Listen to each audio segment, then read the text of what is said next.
بسم اللہ الرحمن الرحیم۔ السلام علیکم۔ وہ خاتون جس نے امام شافعی کا جنازہ پڑھا نفیسہ بنت حسن بنت زید بن حسن بنت علی رضی اللہ تعالیٰ عنہ مصر کی سب سے مشہور صحابہ فضل کمال والا خاتون تھی۔ ان سے فیض حاصل کرنے والے بشر بن حارث و امام احمد و امام شافعی جیسے مجتہدین ہیں۔ مکہ پاک کی سرزمین پر 145 ہجری میں پیدا ہوئی اور مدینہ پاک کے مختلف خزانوں پر چھپائی۔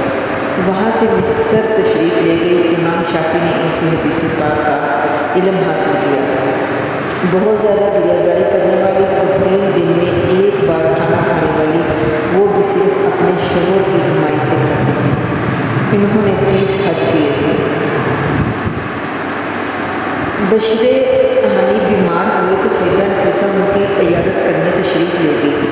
وہاں پر امام احمد بن جنبل بھی تشریف لائے۔ امام احمد نے بشر ہانی سے پوچھا کہ یہ کون ہے، تو فرمایا کہ سیدہ نفیس ہیں، ان کو میری بیماری کا علم ہوا تو یہ عیادت کرنی ہے۔ امام احمد نے بشر حافی کو کہا کہ میرے لیے دعا کرو۔ بشر حافی کے کہنے پر سیدہ نفیسہ نے یوں دعا کی کہ اے اللہ، بشر احمد جہنم سے بچ کر تیری پناہ میں آنا چاہتے ہیں تو ان کو پناہ دے دے۔ سیدہ نفیسہ امام شافعی پر بڑی شفقت فرمائی تھی۔ جب امام شافعی کا انتقال ہوا تو انہوں نے جنازہ اپنے گھر بلوایا۔ اس جنازے پر خود نماز جنازہ پڑھی۔ سیدہ نفیسہ نے اپنی قبر گھر میں اپنے ہاتھوں سے تیار کی اور اس میں بیٹھ کر 190 مرتبہ قرآن ختم کیا اور بے شمار نمازیں اس میں ادا کی۔